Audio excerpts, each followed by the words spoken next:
I'm going to live as many adult years ahead of me at 54 as I have behind me. And I remember what it was like to be 18, and that was a long time ago. So I better start getting more conscious and intentional about how I want to live.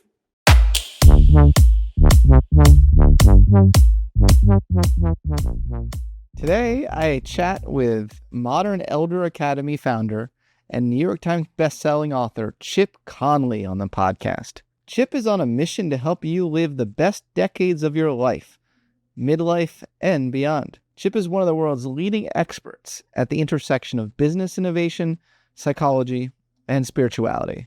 As one of the creators of the boutique hotel movement and the modern elder to the young Airbnb founders, Chip's been a disruptor and expert on entrepreneurship and business leadership.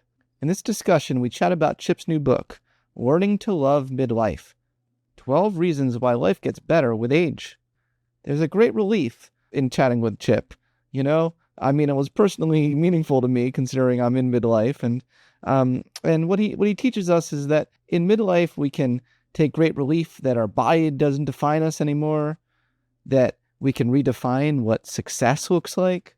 He talks about the great midlife edit, where we can let all of our emotional baggage, mindsets, and obligations that no longer serve us out the door. Just see it out the door. Bye. Bye-bye. And he also talks about, of course, something I love, growing whole, where we can finally begin to feel part of something bigger than ourselves. If you haven't felt these things yet and you're approaching midlife or you're well into midlife, this episode just might inspire you to get going and transform. If you're going through it already and you're transforming and you're growing whole and you're letting go of all the crap from your past you want to let go, good for you. This episode should encourage you to keep going. So without further ado, let's get into it already. I bring you my friend, Chip Conley. Chip, welcome back to the Psychology Podcast. SPK, I'm here with you. Last time we did this. C squared. C squared. C squared SPK, yes. Last time we talked a lot about Maslow, and we both have a love and fascination with Maslow and have written books about him. But this time we're going to talk about maybe other things. Yeah, we are. We're going to be talking about the topic of your new book. I love to see the publicity it's getting, the press, the rave reviews. Man, out of all your books, it's well, actually, I don't know about that. All your books are personal with me. I was gonna say, out of all your books, this one's the most personal. But I was like, wait, I feel like all your books I resonate with equally. But Thank you. One, man, I'm 44 years old. So what? It was written for you. It was written for you. Well, so the book's called Learning to Love Midlife and 12 Reasons Why Life Gets Better with Age. So it was written for you. Well, no, it was written for me, but I gotta say I really resonated with it, and I loved this quote: "Midlife is the Rodney Dangerfield of life stages. It doesn't get no respect." Now, in my class, don't get no respect. No double negative. It don't get, well, it still don't. But anyway, it don't get no respect. I actually, in my students are so young, they don't know that reference. But I constantly in class, because I'll make jokes in class and it's silence, and I'm like, and I go, oh, I get no respect, and I was like, oh, even that one no one gets? Okay. Well, but isn't this true though, Scott? I mean, midlife as a life stage has a terrible brand. The number one word attached to it is crisis. And it's, for some people, it's the doorway to death. I mean, it's like, on the other side of midlife, I have disease, decrepitude, and death. And so it's like this life stage that people disavow. Yeah. Yeah, they do. And as you note in your book, there's all sorts of negative connotations where usually the term midlife is followed by crisis, right? So how are you trying to reframe it in this book? From crisis to what? To chrysalis. I do love the language. There we go. If you think about, first of all, when it comes to social science research, which I'm a geek just like you, although I don't have a PhD attached to me, although I do have an honorary PhD from Saybrook, but that's like, in psychology. But I only took one psychology class in college, and that was with Phil Zimbardo, who was the classic weirdo professor I loved. So long story short is I am fascinated by the fact that there's not a ton of evidence that people have a crisis in midlife. There is some evidence that I think is pretty strong, although some people don't like it, about the U curve of happiness, which shows that our life satisfaction declines on a long, slow decline from our early 20s to bottoming out Man. around 45 to 50. I hate to tell you that at age 44. Your mileage may vary. Um, Um, and and there's a lot of reasons why there is this slow decline and there's a low point of life satisfaction. Is it a mm, crisis? No, I wouldn't say that. Is it a eh, chrysalis? So eh, maybe it is. And let's look at the word chrysalis. So a mm, chrysalis, the word we got familiar with it as a kid when we studied the butterfly, because midlife for the butterfly was the chrysalis. So a caterpillar plumps up and consumes and produces and eats a lot until it actually spins its chrysalis. And then it goes into this chrysalis and it's dark and solitary and gooey, but it's where the transformation happens. And they come out on the other side, a butterfly. Now the butterfly had the same DNA. The caterpillar had the DNA of the butterfly in it. They're called imaginal discs. And long story short is, as I started to think about this, I started thinking, well, the U curve of happiness shows that actually people get happier in their 50s and their 60s and their 70s and women in their 80s even. And so what if, in fact, midlife is a life stage where you're going through a lot, you're supposed to shed a lot. Yes, it's a transformative period and some of it's going to be scary, but on the other side of it, you have the best years of your life. Maybe life mm. begins at 50. And Cool. Like so that. that's a little bit of my perspective. And based upon, we've had over 4,000 people Mm. come to our MEA, our Modern Elder Academy campus in Baja, average age 54. And we sort of have seen, like what it means for people to be going through a chrysalis as opposed to a crisis. Yeah, and you use all sorts of terms to describe this period. You also talk about it as an unraveling, but you refer to that as a good thing. Can you explain a little bit how unraveling can be a good thing? Well, so let's give credit where it's due. Brene Brown said Mm, this to me a few years ago. She said, mm, "Chip, I like what you're doing."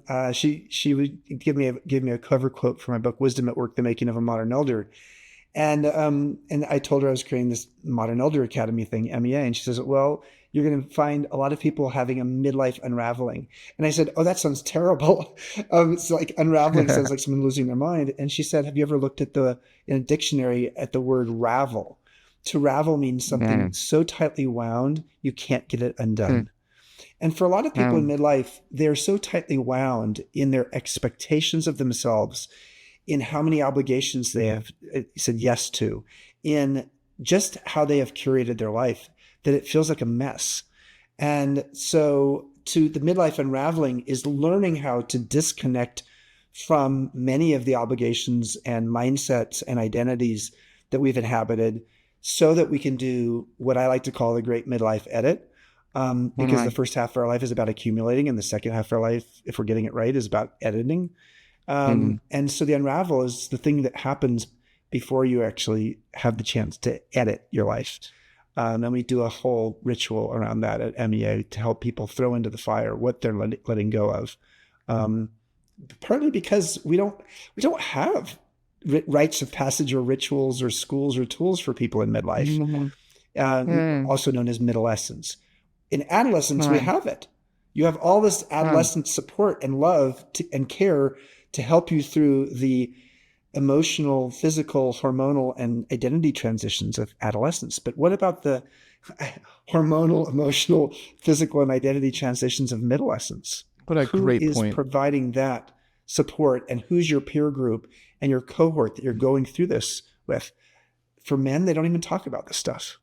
Such a good point. Such a good point. Wow. Wow, wow, wow. Chip Conley.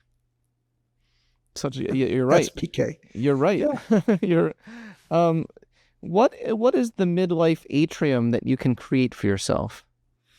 Yeah, a term from Mary Catherine Bateson. So I love you how you give credit to people. Love I that. do, yeah, because they deserve it. And so what she said was the following. She said that we have a tendency to think that with additional longevity compared to 50 years ago, then it just means we're old longer. And she said, that's not true. You're in midlife longer. So you're going to be old for the last part of your life, but you're going to be in midlife longer. And what you really need in midlife is an atrium, a place to reflect upon how you want to consciously curate the second half of your life. So if the average age of the person who comes to MEA is 54, right, and their average age they think you're going to live till is 90, you have 36 years ahead of you. And if you think about 54 is 36 years into your adulthood, because 54 minus 18 when you turned an adult was 36. So 54 is halfway through 18 to 90. And most of us at 54 don't say like, oh, wow, how do I want to consciously curate the rest of my life? No, we don't give ourselves the space, the midlife atrium, to sort of ask that. We don't have someone curating our life for us, asking questions like, 10 years from now, what will you regret if you don't learn it or do it now?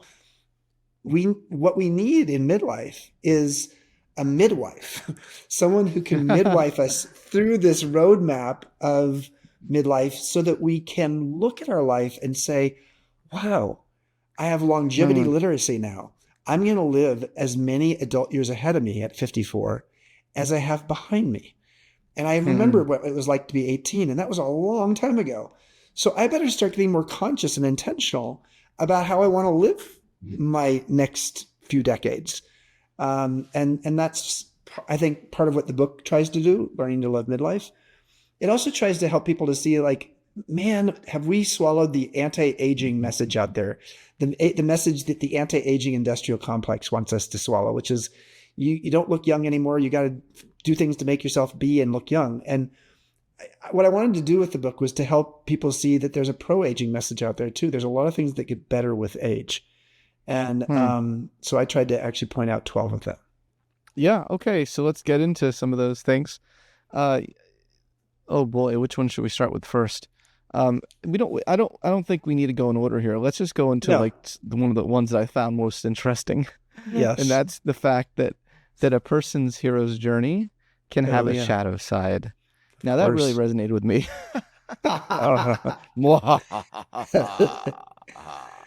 Well, so tell us a little bit about that. Yeah. Yeah. So the book is organized with an introduction and an afterword, and then there's 12 chapters of the 12 reasons why life gets better with age. And that chapter speaks to the idea of, I understand my story, in essence, my narrative better, because I have the pattern recognition of more life. When you're a quarter of the way through a novel, you don't know where it's going or who the characters are, but halfway through you understand everything, or you think you do. And that's sort of like life. By the time you get to midlife, you can see your patterns and some of your shadow side. You can see what's consistent and thematic in the through line of your life. And once you know that, you will make Carl Jung happy, because you'll take the unconscious and make it conscious, and then your life becomes better, hopefully. So that chapter really speaks to the idea that, you could look at your life as a hero's journey. You could design, even that chapter helps people design a hero's journey or heroine's journey for themselves, to understand what are the patterns that are typical. And why is that important? Man, it's so important because wisdom is about actually learning how to learn from your mistakes. Your past life lessons are the raw material for your future wisdom. And if you haven't learned something from the patterns that you've lived out in your life, then you haven't actually built some wisdom. And as Adam Grant said to me when I was writing one of my past books, he said, like, Chip, there's not a lot of evidence that that wisdom is correlated with age. And I was like, really? That sounds crazy. And he said, well, there's a lot of 70-year-olds who have not metabolized their experiences. They don't have made sense. And there's a lot of 30-year-olds who have.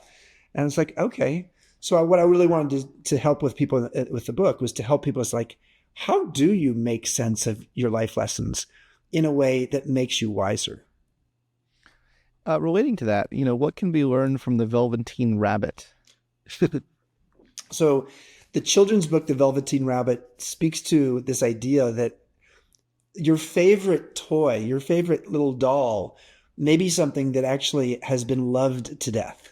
It only has one eye, and all of the fur it used to have has been rubbed off. And what the author of the book says is, as we get older, we get more real. Mhm. And to be It's real true. as a doll means that you don't necessarily look good on the exterior, but you have this love affair with this doll, this Velvetine Rabbit, in such a way that it has a lot of sentimental value to you. And I think there's truth to that for us in our lives, is that Mhm. yes, as we get older, we don't look as good as we did 20 years ago, 30 years ago. Yes, if you want to put the time and energy into having the body you had 30 years ago, I love that you're doing that. But just know that a six pack becomes more expensive as you get older. And what I mean by that, I'm not talking about Budweiser or Heineken. I'm talking about the fact that six Yeah, I pack love that abs section. I love take that. more time and more energy to actually maintain at 60 than at 30. So there's an But opportunity cost of yeah, trying to do that. So let's get comfortable that, we were issued a rental vehicle at birth, and it's called our body. And over time it gets dings and the paint job isn't quite as good. But what's more important than the outside and what it looks like is what it feels like on the inside. And that's when it gets real. That leather, the leather, banquette seat that just smells right because you sort of lived in it for a long time. So, yes, um, learning how to get real, to me, that's like part of what it means to get older. well, your book was real. I mean, you said a lot of shit in there that I was like, oh damn. He went You know, there. 'cause- yeah, My yeah, mom, yeah, yeah, yes, my okay. mom's not a fan of that. I mean, I have 86-year-old parents. I'm 63 and I have Uh, 86-year-old parents, and they think TMI, Chip, too much information. But you know what? As you know, Scott, I mean, you, I grew up in a family. I love my parents, I love my sisters, and I grew up in a family where I could not talk about what was real. So I now, in my role as an author and a speaker, and then as the founder and CEO of the Modern Elder Academy (MEA), leading workshops all year round, yeah. I get real, and I can't not do it Right. Well, it's part because of who you are. Yeah. yeah, it is. And I'm not Part of saying your someone else charm. has to be like that. Well, I know it's my charm. It's just it's my realness. It's like who I am, and I don't have I have prostate cancer. I had radiation. I had like testosterone suppression therapy, and I basically lost my libido the last few years. Not Mhm. fun to talk about that. Not fun to talk about, what it's like going through radiation. But I wanted Yeah. to be real about it, and that's why I have a daily blog called Wisdom Wallet. That helps people to Yeah. understand like a little microdose of wisdom and realness every day. Well, I mean, the upside of everything has an upside. The upside of not having such a libido is you don't worry about your abs as much. That is true. That is So, true. How are your abs, dude? well, look at these gun show. Look at that Oh gun man. show, folks. Look at that. What? I He's don't know about for the those abs of you though. just I don't know about the listening to abs. it. You've got he's showing his biceps, which Scott, let's talk about that. Let's talk. You know what? How's your dating life? Are we going there? No, we're not going to go there. What We're not going. It just happened? What just happened? Well, I, it is in our mid 40s often that Yeah. we thirst for connection and a Yeah, that's depth true. of It's true. relationship if we don't have it in our life at that particular time. And frankly, if we do have it and it's not going so well, that's one of the disappointment equals expectations minus reality. That's sort of my equation, my emotional equation for midlife. Um, Sometimes you feel like, oh my God, I'm in a marriage. There's nothing worse than being in a marriage and feeling lonely. Um, but well, that's true. you're gonna. I'm excited for you. You're Thanks, Chip. the reason that at 44 that you are going to sail through midlife is because, quite frankly, you're precocious and you've already had some of the experiences that a lot of people sort of like all of a sudden get hit with at 45. You've already Like had them. what? Um, it, being tough on yourself in terms of Oh, success. yeah. Um, Been ha- there, done that. yeah, no, sometimes so a lot of people sometimes like it hits them on the head at 45 or 46. But you've beaten yourself up on that. You have high expectations of yourself. You've hopefully Man, gotten to a place where you are getting clearer about your own definition of success and more comfortable with it, and less definitely, worried about measuring it up to somebody else's definition. definitely, Um, but definitely. that's a process. That's a process. Um, I think the fact that you have a level of introspection and depth to you Mm, is good, because it's not scary territory, because that actually is often what starts happening for people in their 40s and 50s, is that they get introduced to a neighborhood they're not used to, and that is the neighborhood of um, the interiority of their life. mm. um, and then they like use alcohol or drugs or sex or whatever, overworking, as their way to I only not use go one there. of those three. A multiple choice question. We're not going to go there.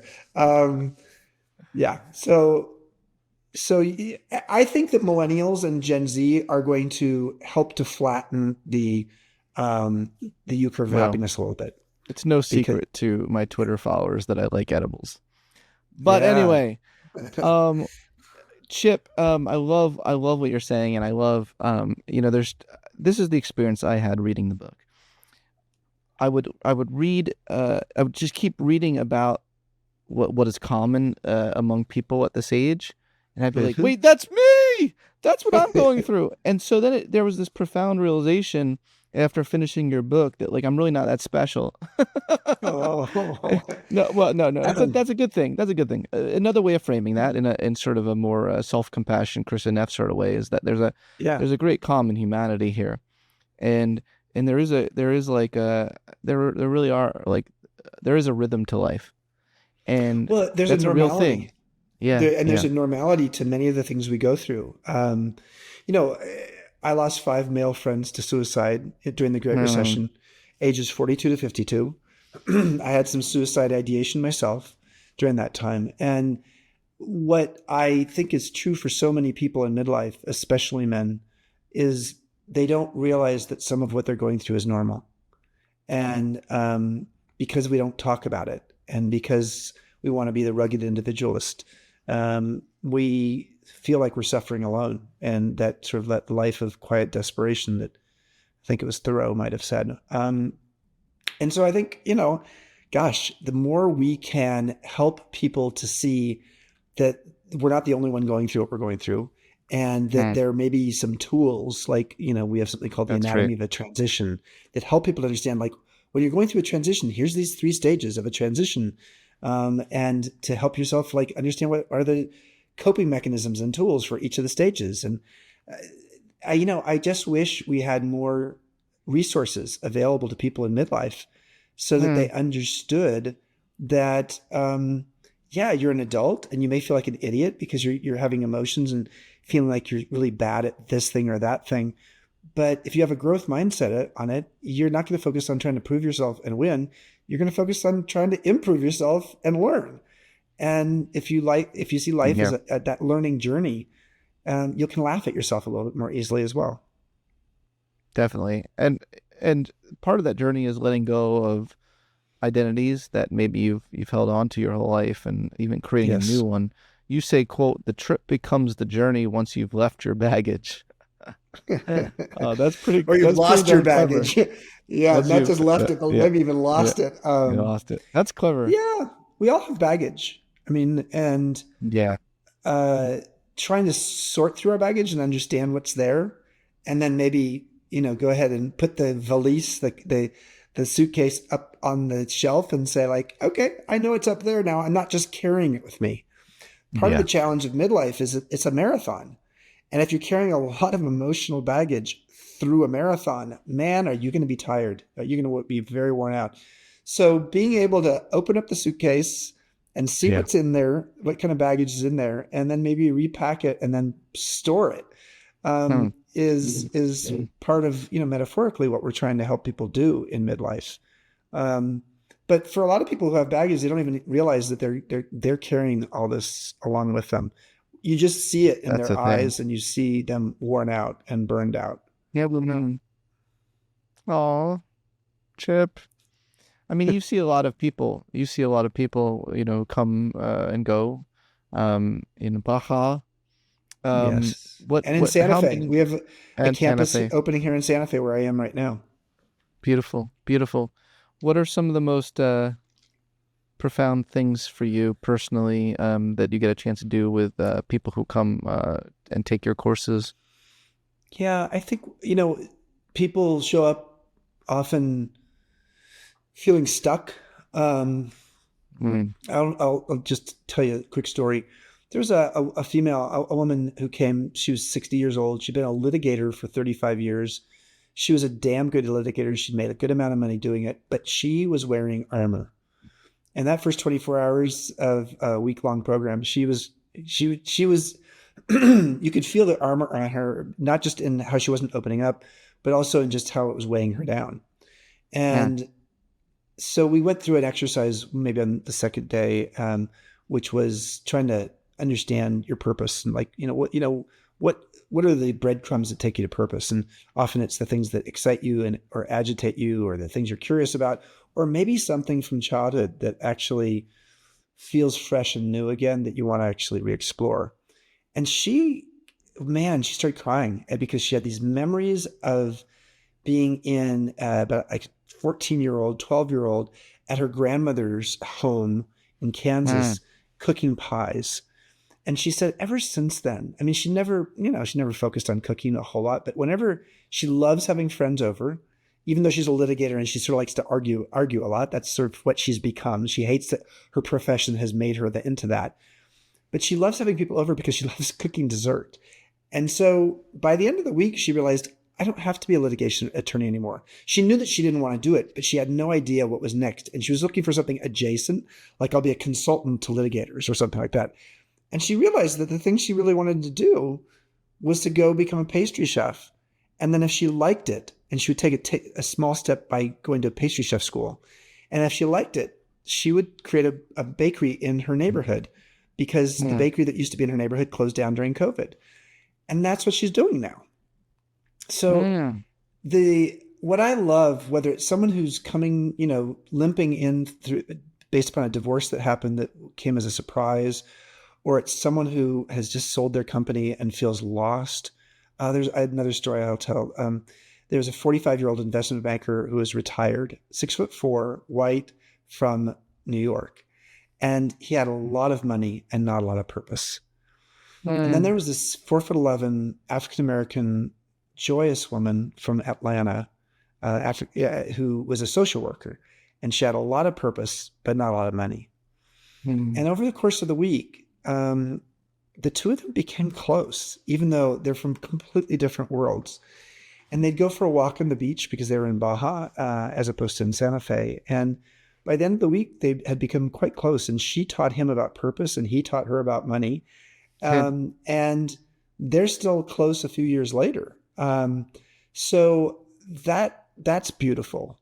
Dacre Keltner, who is a UC Berkeley Yes. professor, started the Greater Good Science Center. He's on our faculty at MEA, teaches every year. Mm. Actually, now he's teaching Cool. twice a year, once a year in Santa Fe, once a year in Baja. In his book, Awe, which came out last year, which is a great book, he focused on the 8 common pathways to awe globally. And Yeah. the number 3 on the list was nature. And you would have thought like, okay, nature is the number one way to awe. That feels just sort of like normal thinking, right? But it was not number 1 on the list. It was actually number 3. And number 1 and number 2 on the list were pro-social things that you would witness or experience. Number 2 on the list was collective effervescence, that Emile Durkheim term, who studied the French sociologist who studied religious pilgrimages 115 years ago. And he said when people actually are in certain environments, their sense of ego separation dissolves and their sense of communal joy emerges. And so Dacre said to me when his book came out, and I had talked with him a lot about collective effervescence. I'm a founding board member of the Burning Man nonprofit, and I'm very close with the founders. Wow. And so I like collective effervescence. It brings me a lot of joy. So he said, at MEA, when someone goes through a week-long workshop, they feel collective effervescence. That's part of what you're creating awe. But you're creating awe with other humans in a cohort where they actually feel a sense of that communal joy. But number one on his list is something came out of left field, and it's called moral beauty. And he said that moral beauty is the number one pathway for people to feel awe in the world. And at a time like we are at right now, where it's so partisan and so difficult, it felt like, really? That's common? I mean, like, tell me more about it. And he said it's when in a workshop, Chip, where you see people and you may have been judgmental about them in the first day, but then you see their courage or their resilience or their compassion or their equanimity or their kindness, and you're an enlightened witness for the best humanity has to offer. That is the number one pathway to awe. So I bring all of this up in the context of saying what I have been lucky enough to do for, 6 years now with over 4,000 people is to experience moral beauty and collective effervescence and awe, and to feel that with 24 people in a workshop at the same, for a whole week I feel so lucky. I'm not a litigator. So a litigator, gets the armor on. I'm quite the opposite. It's like it's opened me up in ways that are just making me a better person. So I feel very lucky. Yeah, you are.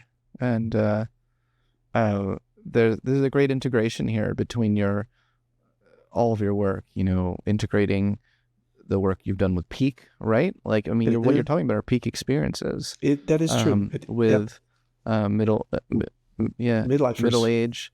How can we basically ask, you're asking the question, how can we cultivate more peak experiences in middle age? And what a profound question.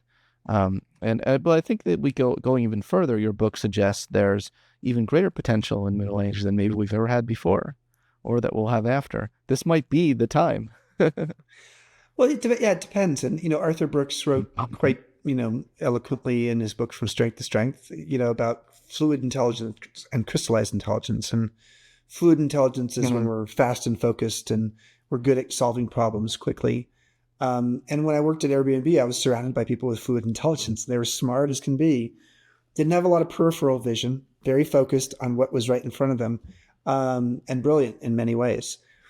But as we get older, our fluid intelligence declines, but our crystallized intelligence grows.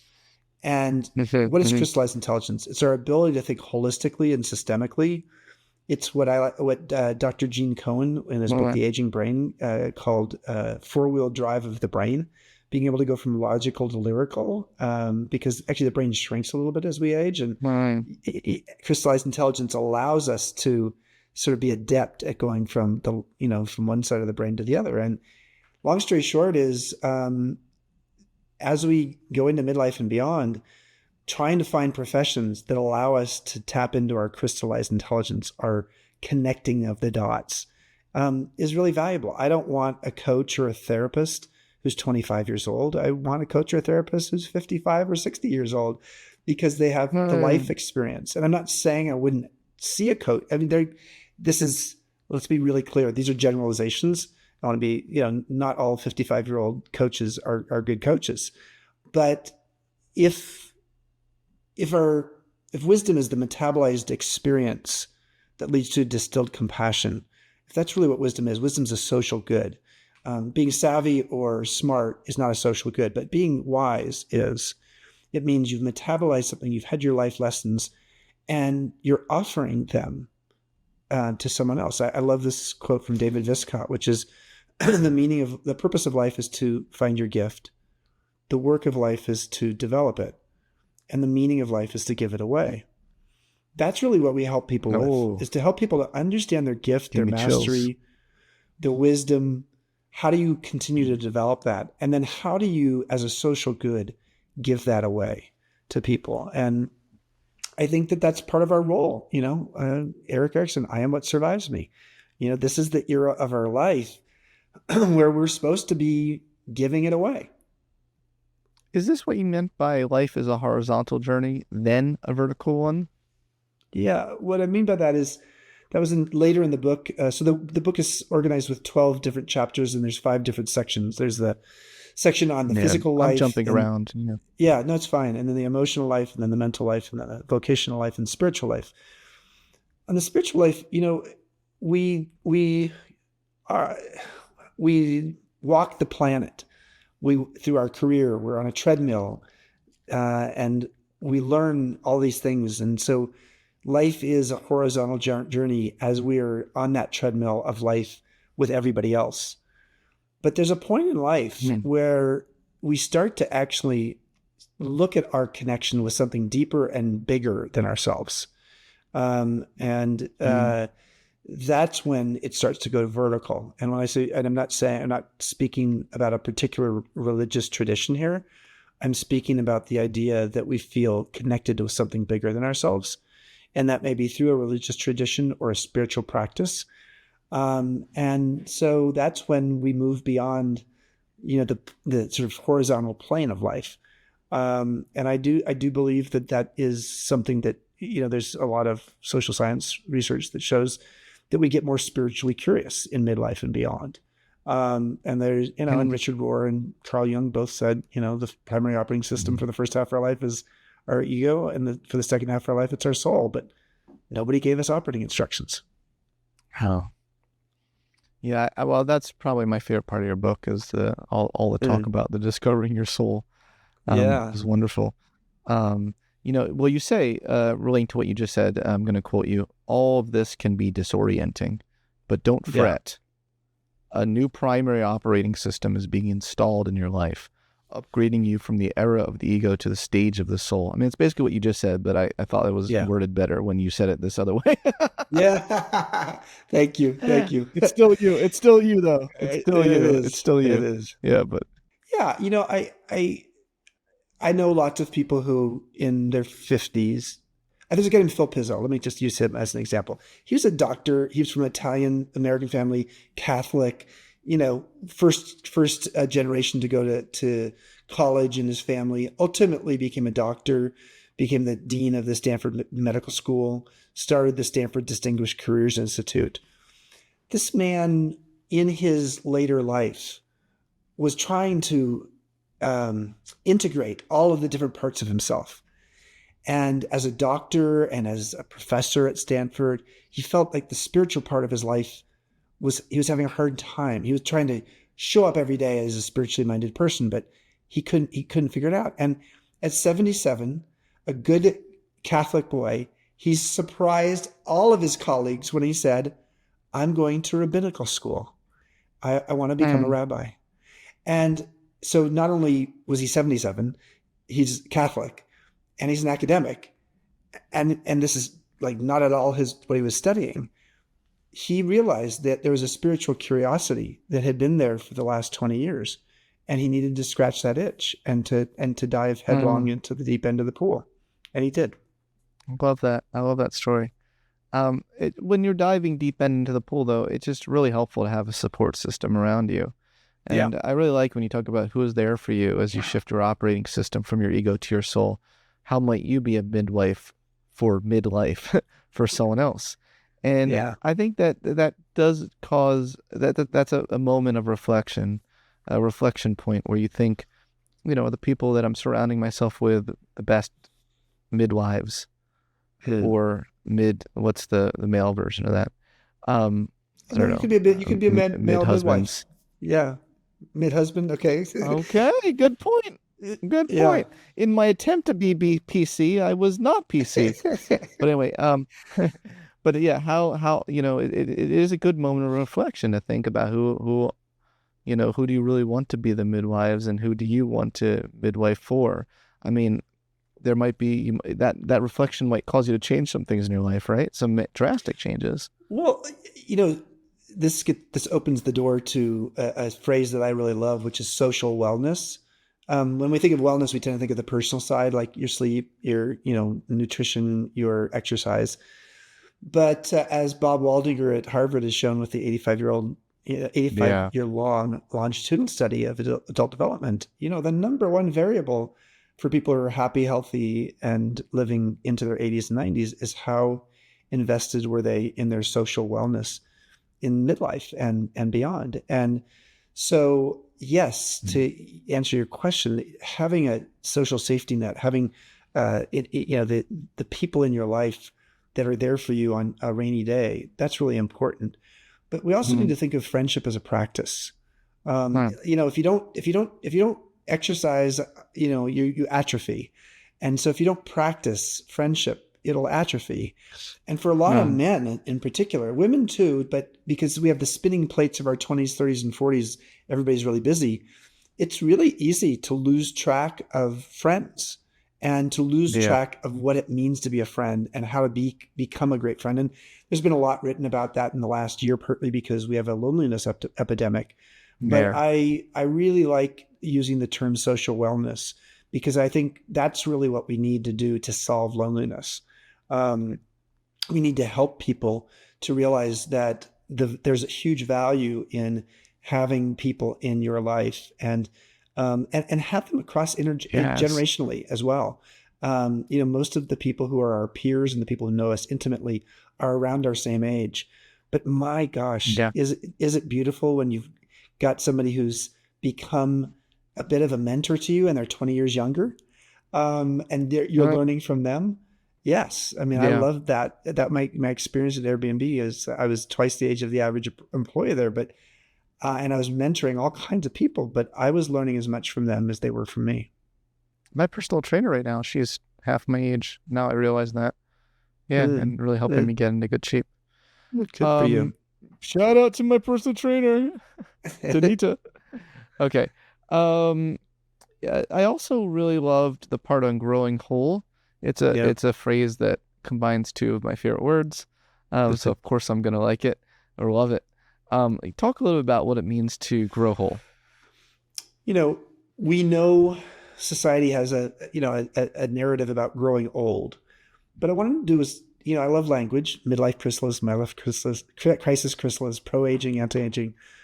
And I wanted to sort of say, like, okay, growing old doesn't mean I'll have to be a bad thing, because you could be growing whole. And when you're growing whole, you are integrating all of who you've ever been into who you are now, as well as who you will be in the future. Erik Erikson, as the eighth of the 8 different stages of adult development, talked about integrity versus despair as the 8th question that was going on in one's life late in life. And so the word integrity is interesting, because to be integrity, he didn't necessarily mean a person who doesn't lie. He meant more that you've integrated all of the polarities of yourself, the introvert and the extrovert, the wise and the curious, the gravitas and the levity, the yin, the yang, the masculine, the feminine. And what you show up with is the alchemy of all of that. Whereas when we're young, we're compartmentalized, and for a lot of reasons, and we don't necessarily feel integrated. So one of the processes of growing old is to grow whole in a way that people see you and your presence as being complete. Best thing you could ever do is complete your life before your life ends. And so helping people to learn how to integrate and alchemize these various polarities of themselves is very valuable. Frankly, we need it in society right now. But if you can actually do it as a human and show up with that, you're doing one thing to help have a less polarized world. Yeah, Maslow used the phrase dichotomy transcendence as a big part of that sort of transcendent. Those who become transcenders, transcenders. In a lot of ways, you are pointing people in the direction of becoming a transcender, which I love. Peak experience. He said transcenders have a lot of peak experiences. They resolve these conflicts, these they have inner conflicts, and these. One of my favorite, one of his hyphenated words I loved. That's clever. I actually haven't heard that one. That's clever. Oh, psychohygiene. Psychohygiene. So let's talk about that for a second, because as a CEO of a boutique hotel company called Joie de Vivre, and then helping to run Airbnb, and then at MEA, this was one of the things I thought of as my job as a leader, my job was to create healthy psychohygiene such that, what a lot of companies are sort of set up, they're set up like you end up feeling like you have to take a shower when you go home because it's been like a sweat box, or you just feel dirty. And so to actually create a psychohygiene in an No. organization such that people feel like, I'm cleansed by coming to work. And I feel psychologically lighter as a result of it, is really rare. Let's start by saying not easy to do and a great aspiration for a leader. And so I write about that a little bit in my book, Peak, How Great Companies Get Their Mojo, from Maslow. Love that. Thank you for double clicking on that idea. Let's maybe end this on the topic of play. Sure. Actually, no. Before we talk about play, I'm upset. I'm really, really interested in the idea of late bloomers. This is a topic that has been low-key obsessed with since my first ever article was about late bloomers for the popular audience in Psychology Today when I was like 28 years old or whatever. And I'm really interested in the extent to which we don't have to give up on our dreams. Yeah. Maybe we had like dreams in childhood. Can we revisit some of our dreams in childhood that we gave up on in midlife? Of course. I mean, I told you the story about the litigation attorney who went back to saying, I want to be a pastry chef. It happens a lot. You can find love. The number of people I've met who actually, after getting divorced, ended up connecting with and getting married to a high school or college sweetheart it's staggering. I can tell you it's dozens of people at this point. So, yes, helping people to see that just because you hit 40 or 50 or 60 doesn't mean you don't have the opportunity to experience what it means to become a beginner again, or what it means to have a dream fall into your lap as a surprise. Yeah. So, I think one of the things that we do get better at as we get older is we have less expectation and entitlement on that. So, when we're younger, we have an expectation, and that expectation leads to entitlement, and it leads to disappointment. And, there's a ratcheting of psychology that happens around that midlife unraveling when we actually lower our expectations a little bit, and we maybe make them into hopes as opposed to expectations. And as in so doing, we have less entitlement about how the world's supposed to work for us in the next 10 years, and more of a sense of maybe discovery and gifts that actually arrive for us out of left field. And I know, to be able to be in that kind of childlike wonder, to say like, I don't know what the next 10 years is going to be like, and I'm going to be really bad at predicting it. I just know that if I show up with a passionate engagement and a curiosity, people won't notice my wrinkles, they'll notice my energy. And I probably will show up in a way where things are going to happen, and I'm going to, I'll be the beneficiary of them, even if some of them are hard. Yeah. Because even the thing that's a hard, painful lesson is that raw material for wisdom. Yeah, ain't that the truth? Everything can be fodder for wisdom if you're wise. If you have a wise perspective on everything. That sounds like a tautology, but okay, let's end just talking about this idea of pressing play on your life again, because it does segue. What we just talked to segues nice into that. Pressing play on your life again. How can we incorporate more play into our lives and have this fresh new childlike wonder and newness?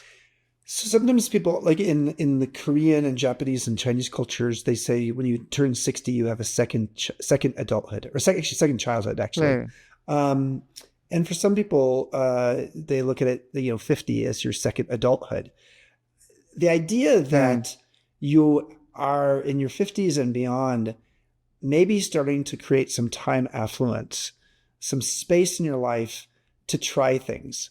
I mean, let's face it, that when you're, you've got the spinning plates of a career and a family and kids and taking care of parents and sandwich generation, and all of these obligations that you have, taken on in your 20s, 30s, and 40s, there is not a lot of room for curiosity or for play. So the only way this works is if you actually start to look at doing that great midlife edit that I mentioned earlier, and you start to let go of the mindsets and obligations and, archetypes that have been defining you so that you can have some new space come in. When that new space comes in, it's really helpful to ask yourself, what would give me some joy? My first boutique hotel company was called Joie de Vivre, joy of life. And it's not something we ask ourselves when we're younger, because we sort of are on a path to like try to live up to someone else's expectation of success. But pressing play on our life gives us the opportunity to get curious and to try some things that maybe we should have tried 25 years ago, but now's there's no better time than now. And why not? Plato said long ago, Plato said, you can learn more about a person in an hour of play than in a year of conversation. And that is not meant to mean like there shouldn't be therapists because you're going to have a year of conversation with a therapist. But the truth is that play allows so many different qualities of a human to come to the surface. And so it's a very important part of our MEA program. We're not just in the classroom all the time. We're doing play. And we're doing play that is experiential as a way of us learning something along the way. I love it. I'm going to end today's interview with another quote I loved from your book. I love so many quotes from your book. I was just pulling things out. I was like, oh my God.